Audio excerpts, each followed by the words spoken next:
Well, good afternoon.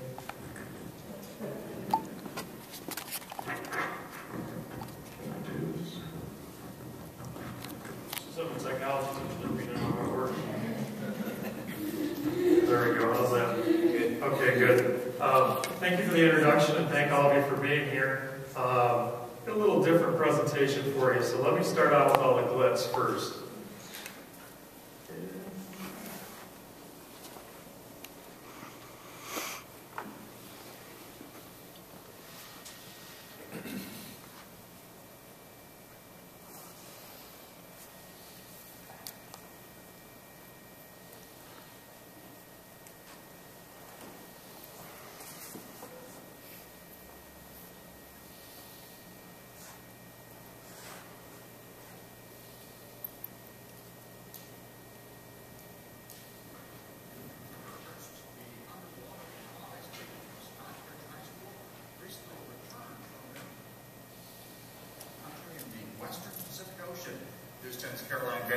Joins me now with more on their mission. Recently checked in with this group of very industrious students. And Caroline, the students were searching for a B-24 bomber that was shot down in World War II.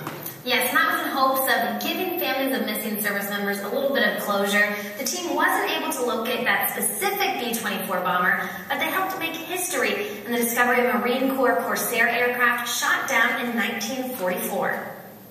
Back in the classroom again, this underwater robot Stockbridge High School student spent a year building has now seen the bottom of the Pacific Ocean.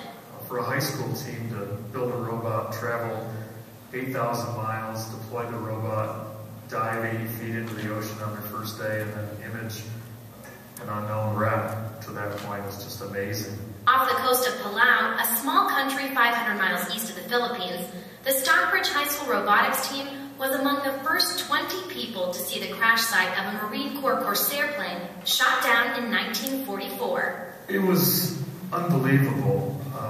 Some spear fishermen found it the day that we arrived, so we were actually the first team to actually get video images of the Corsair. Seeing the Corsair really made you think of everything we did to get there, and then that was pretty much an end result of everything we did, and you felt really accomplished. Having success meant learning to problem solve in the field. We were 7 miles out in the ocean, so there was no turning around and coming back to the classroom or running to the hardware store to fix things. We had to be really creative. And that creativity took the ROV 125 feet into the ocean, searching for a B-24 bomber.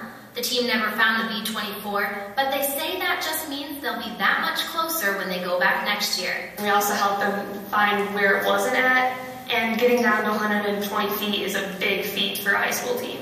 Oh, it is a success by far. I'm really excited just to do it again next year.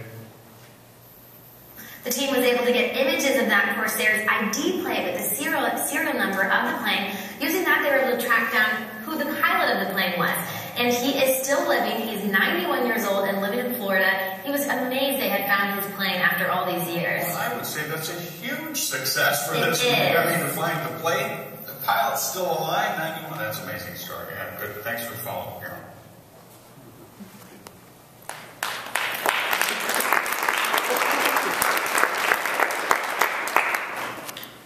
Okay, so I'm Bob Richards from Stockbridge High School. To paraphrase the late Paul Harvey, now the rest of our story. We have an underwater robotics and a robotics program in Stockbridge that goes from 4th grade all the way through high school. These are pictures of our 4th and 5th graders.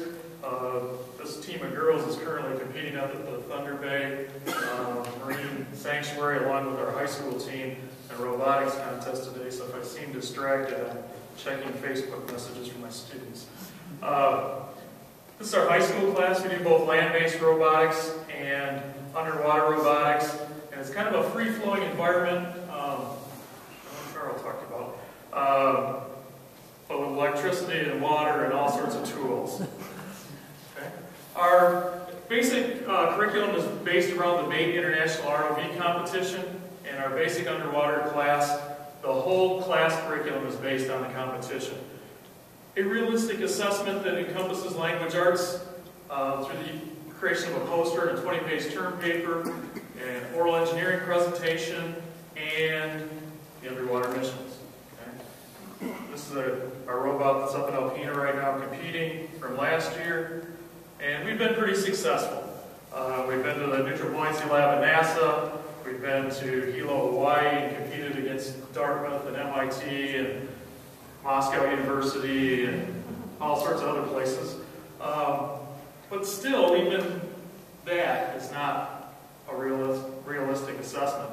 So we were looking for something more to do, something realistic. And we originally were going to do a survey of a pond at the Nature Center, but that was kind of small. We kept winning these competitions, so we didn't want to ruin our robot.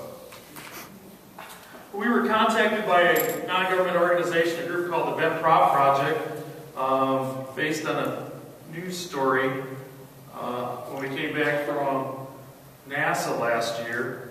And we decided to go into partnership with them for the project in Palau. And I'd just like to give you a little bit of information about them. And this can do it a lot better than